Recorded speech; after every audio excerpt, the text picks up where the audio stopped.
Hey guys, how's it going? In this video, I'm going to talk about 3 ways that you could change your emotional state if you feel like your emotional state is really difficult for you. And these are created by renowned psychotherapists.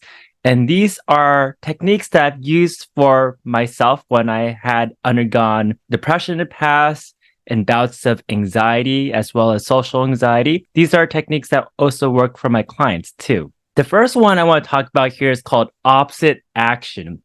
So the idea behind it is that whatever you are feeling, that negative emotional state, to express and act out the opposite and do it all the way. So say that you are feeling anxious. So what kind of things do you do to embody calmness in terms of the words that you choose or your actions, your thoughts, or your body posture and how you feel? This is best used when the emotions that you have do not fit the facts of the situation. So I'll give you an example from my own life.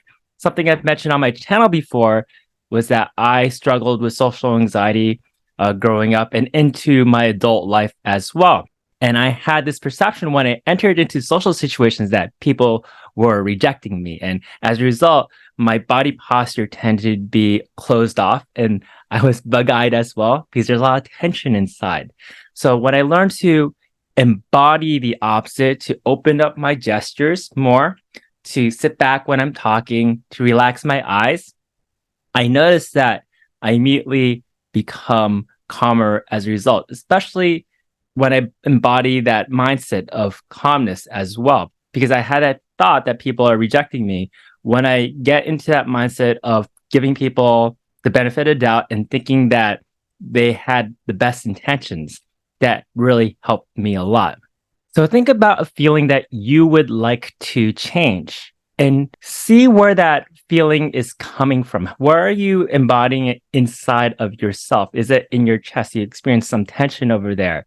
And just really consciously attend to how you feel. Because what happens is that when we get into a habit of having a certain kind of emotion, for me, that is that social anxiety, to have all those negative thoughts and feelings around social situations, all that happens rather mindlessly, just becomes like very much a habit. So in order to become conscious of what's going on, the best thing is to become curious to how your body is responding and reacting. Be curious to the thoughts that are going through your head. And then tell yourself what is the opposite and be able to learn to express that. Think about it this way.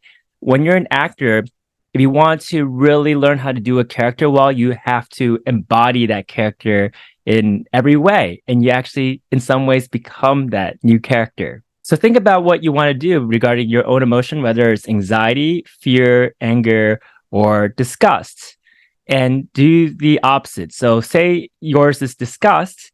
Perhaps something that you do is to treat things with more curiosity and acceptance and openness. And you don't have to buy into this new emotion right away. It's about experimenting how it's like to do something that is in contrast to how you usually operate. And by experimenting, it kind of allows you, it kind of informs you a new way of being and what aspects may actually work well for you. Now let's talk about technique number 2, and this is called behavioral activation. And it's similar in some regards to the first approach. You're doing the opposite of what your negative state of mind is telling you. However, this is a much more planned approach. And this is especially useful if you have a certain emotion that's really trenchant and it's affecting how you go about your life and your daily activities. One example would be depression. This is shown to be very effective when it comes to depression. So what you do is that you really take a look at how you are spending your week. So one thing I do with my clients if they have depression or they have anxiety is that I get them to keep a sheet to kind of keep track of how their week is going, to write down what their thoughts, behaviors, and feelings are throughout the week. And they might start to find certain kind of patterns, like during the morning, I tend to feel worse. And in the morning, I tend to be doing these sorts of activities. And in the afternoon, I tend to be feeling better. I tend to be doing these sorts of activities. So you start to build associations between your thoughts, feelings, and behaviors throughout the week and know what activities or thoughts and behaviors are kind of like pulling you down, which ones of them are kind of pulling you up. Then you want to restructure your week so that you do more of the things that kind of bring you up more. For example, often socializing with friends could help bring people up, or going out for a walk.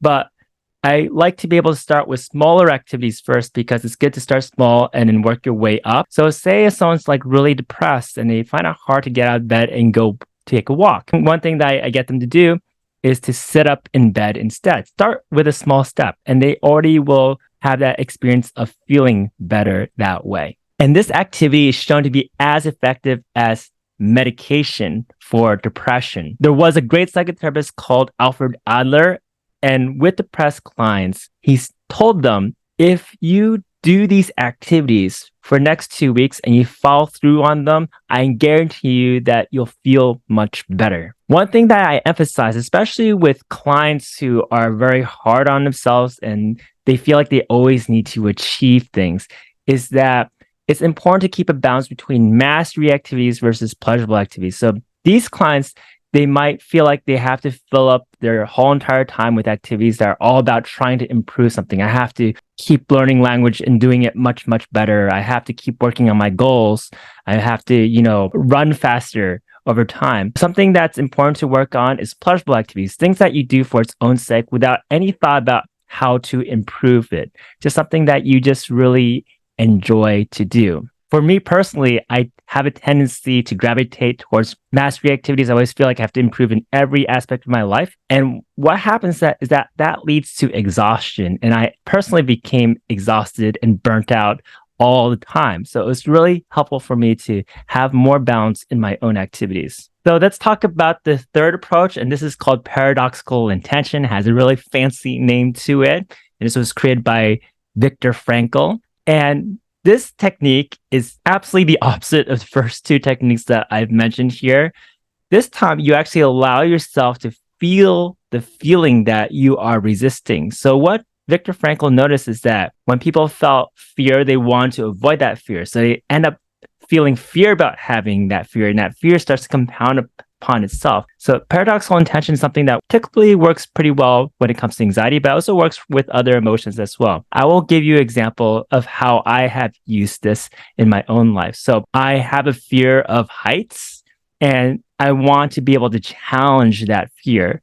So something that I get really scared of is that when I'm walking on a staircase and the staircase is high up and the walls of the staircase are made of glass, then I become very afraid of the staircase. And I try to challenge myself to go by the wall, go by the glass, and look down. And the floor can look very, very far away from me. But like when I try to push myself to go to the wall, the glass wall, and look down, I just couldn't do it.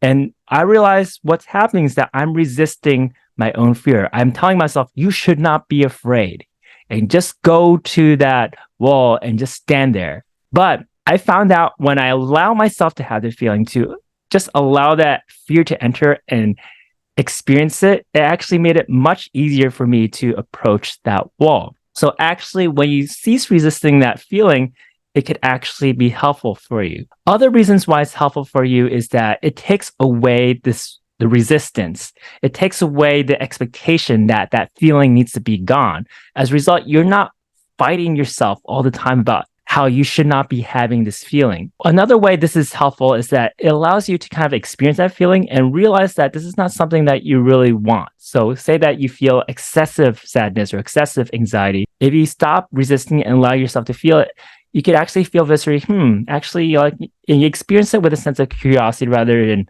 harshness. I don't really enjoy having this feeling when it's in excess like this. So another good example is if you have a fear of failing. What you could do is that you actually deliberately place yourself in situations where you will fail. You're very likely to fail, so that you get used to failing, and you realize when you do it over and over again, it's not that bad. If you find this video to be useful, I recommend that you check out this article I wrote called What Makes Rewiring Depression, Anxiety, and Other Emotional States Possible. I have a link to it down below in the description box. Thank you so much for watching.